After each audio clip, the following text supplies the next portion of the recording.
8 morning habits para mas maganda ang tulog sa gabi. Pahirap na ng pahirap ang tulog natin. Tapos, meron din tayong mga bagong pag-aaral.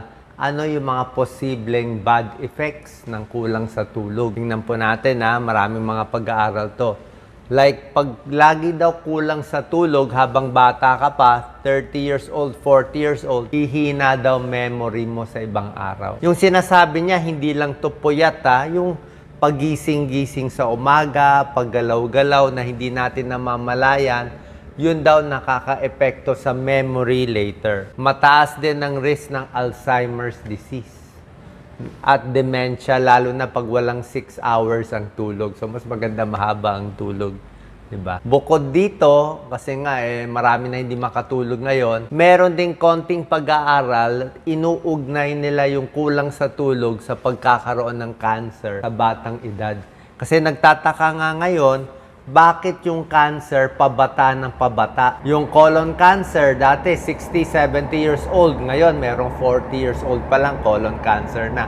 Basta cancer sa bituka, esophagus, sa tiyan, gallbladder, bile duct, paaga ng paaga, pancreatic cancer, breast cancer, pabata ng pabata, kidney cancer, prostate, stomach, and thyroid cancer. So, inuugnay nila, may konting pag-aaral, posible yung nasisira yung circadian rhythm natin. Sabihin, yung tulog, yung pahinga, yung bawas ang stress, dahil na-stress yung katawan, posible tumaas yung cancer rate. Hindi pa tiyak.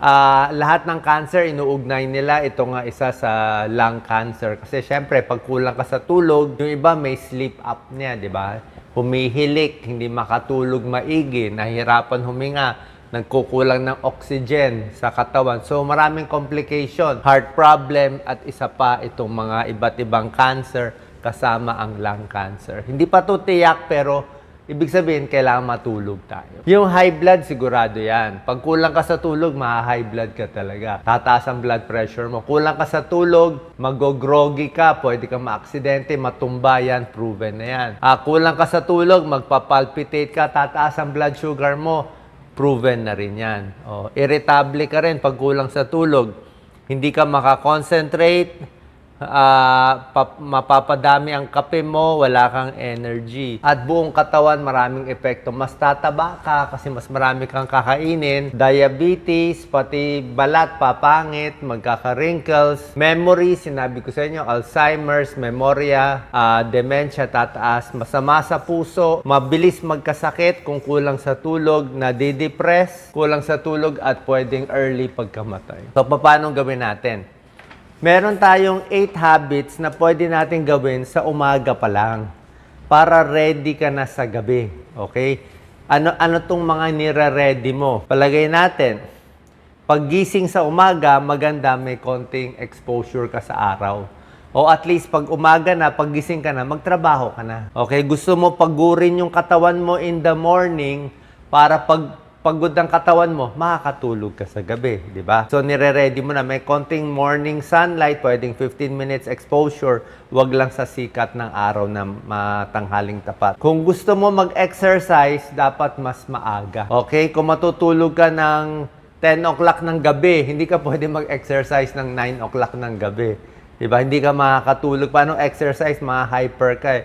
At least siguro hapon ng exercise mo, o meron kang pagitan ng 2 to 3 hours after exercise, cool down bago makatulog. Okay? Kasi pag nag-exercise ka, tataas yung sympathetic nervous system, gaganahan ka, hindi ka makakatulog. Pag inom ng kape at may caffeine, itong caffeine pala, nananatili sa katawan natin up to 9 hours. Kaya pag uminom ka ng kape sa hapon na, alas 5, baka hindi ka makatulog sa gabi. Kung gusto mo uminom ng kape, siguro early afternoon o tanghali, pwede. Sa tanghali ka iinom para mawawala na yan sa gabi. Dapat ang gising mo parehong oras araw-araw sa umaga. Same time in the morning para masanay. Pag gabi, ready ka. Kung pwede, huwag na mag-siesta. Huwag na matulog sa hapon. Okay? Kung gusto mo talaga, antok na antok ka, gusto mo matulog sa hapon, hanggang 20 minutes to 30 minutes lang. Kasi pag natulog ka ng 2 oras sa tanghali, hindi ka na makatulog sa gabi. Kasi natulog ka na eh. Tsaka kung magsisiesta ka, dapat wala pang 3 o'clock ng hapon. Wala pang 3 p.m. Kung alas 4 na ng hapon, magsisiesta ka pa, 4 o'clock na yun eh. So, hindi ka makakatulog ng 10 o'clock sa gabi. Paano? Mas maganda ipunin yung tulog sa gabi.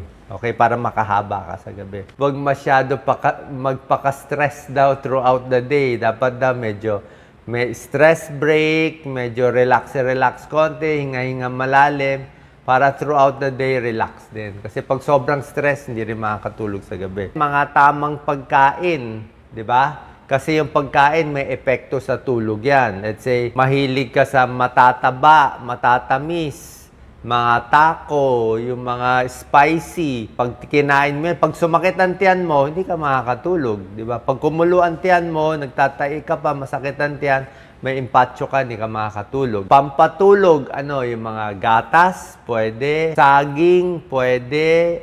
Almonds, mani, pwede. Ito, mga kiwi. Yung mga pamparelax, chamomile tea, pwede yan. Bawasan yung alak or itigil ang alak. Marami pong pag-aaral yan. Yung alak, maantok ka, malalasing ka, makakatulog ka, pero yung pag-inom ng alak ay nakakababaw sa tulog. Hindi mo makukuha yung lalim ng tulog kasi may stages of sleep eh. May REM sleep, yung gumagalaw yung mata, yung nananaginip ka. Hindi mo maaabot yung pinakamalalim na tulog pag uminom ka ng alak. At puyat ka sa umaga, hindi ka happy, may hangover ka. So, ingat po tayo. So, yan mga 8 morning habits. May dagdag tips pa tayo. Yan, sinabi ko na nga, tulog, same time. Dapat komportable yung kwarto, mas malamig, mas maganda, mas tahimik, mas maganda, at hindi sumasakit ang leeg mo. Huwag ka na matulog nga sa hapon, lalo na after 3-4 p.m., di na po pwede. Paano apektado na yung sa gabi? Siyempre, yung mga cellphone sa gabi, yung mga meeting, yung mga iniisip, yung mga stress, yung mga kaaway nyo, o yung mga kinaiinggitan, kinaiinisan, wag na sa gabi. Hindi ka makakatulog. Dapat pag after 7 p.m., 6 p.m., wala na. Puro relax na lang. Relax ka na lang. Kaya turn off electronics. Pwede ka manood yung mga palabas na lang. Yung hindi nakakatakot, wag yung horror. Kasi pag horror, baka bangungutin ka. Iwas sa kape. Pwede kape siguro mga tanghali. Ayan o. Kasi may epekto siya. Yan, dapat mas relax sa umaga.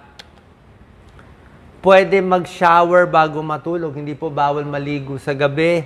Maligam-gam na tubig, hot shower, napakaganda, marerelax ka. Tsaka pag malinis yung buhok, malinis yung mukha, ang mangyayari, at least hindi ka magkakadigyawat. Kasi nga, pag madumi ang buhok mo, natulog ka, madudumihan yung unan mo. Yung unan mo, pupunta dito, magkaka-pimples ka. Pagising mo, may pimples. Bakit? Kasi hindi naligo, hindi naghilamos. Kailangan hilamos, ligo, bago matulog. Pamparelax yan. Maligam-gam na tubig, warm bath. Hindi po bawal. Exercise during the day. Tulad nga na sinabi ko, wag na sa gabi. Kasi pag gabi na, hindi ka makakatulog.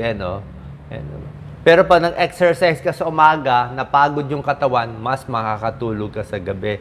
Less stress. Iwas alak, tulad na sinabi ko, di ba? Magiging mababaw ang tulog. Tsaka yung eating habits, babaguhin natin. Yan, yung mga alanganin. Itong mga tips natin, bago matulog, bago humiga, mga 3 hours after eating. Kasi kung bagong kain ka, matutulog ka, pwede ka mag-GERD. Ayan, no? Iwas sa mga spicy foods. Di ba? Hirap makatulog, makuluan tiyan mo. Ito nga, mga kape, alak, masyadong maraming chocolate, baka hindi rin makatulog, pamparelax sa tulog, saging. Yung gatas, depende sa iyo. Yung iba, okay sa gatas, yung iba, hindi. Ito usually yung iiwasan. Okay? Iiwasan, pizza, oily, alak, spicy, masyadong ito. Pag maraming mantika kasi, matagal manatili sa tiyan. So, pag very oily, kita nyo yung mga pulutan lagi, mga chicharon bulaklak, chicharon, karne, mantika. Kasi nga matagal yun sa tiyan matagal sa tiyan. So more fatty foods, matagal sa tiyan. So hindi maganda yan, mahirapan ka makatulog. Sugary, mga onion, garlic pag sa gabi baka sumakit ang tiyan. Tanghali na lang. Okay? Green tea healthy, may caffeine lang Chamomile tea mas okay. Hot sauce, konting iwas. Pampatulog, saging, isda, mani, chamomile tea, saging, tinuro ko, mga beans, pwede rin yan, pamparelax. Okay? Magnesium-rich foods, okay rin na magnesium-rich foods, pamparelax. Ito mga magnesium-rich foods. Okay? At mag-iingat tayo, syempre, pag kulang ka sa tulog, other bad effects, hindi ko sinabi, di ba? Maraming aksidente. Kulang sa tulog, puyat, nagda-drive ka, delikado po. Lalo na lasing, nagda-drive ka, ingat po tayo. And lastly, yung mga night shift, di ba? Sabi mo, Dok, paano ako makakatulog? Night shift ako yung problema. Siguro kung bata ka pa, 40 years old and younger, pwede pa mag-night shift, kaya pa ng katawan mo. Pero sinabi ko sa inyo, di ba, kulang sa tulog, tumataas yung cancer risk. Actually, meron ng pag-aaral, tumataas yung breast cancer risk. So, may possibility doon.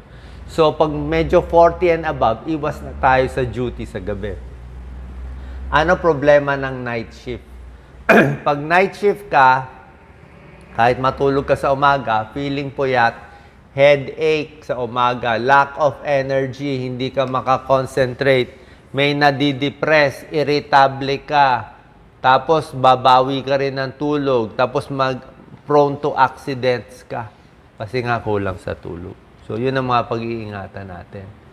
Sa mga supplement, itong mga natural remedy, mas maganda. Yung iba, melatonin, pwede rin naman.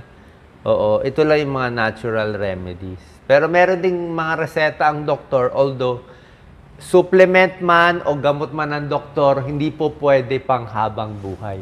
Hindi rin pwede pang matagalan. Mas maganda, bawas stress, kung ano man kinakainis mo, kailangan makalabas ka ng stress para mas makatulog sa gabi. Sana po nakatulong itong tips natin para maging mas mahimbing ang inyong tulog. God bless.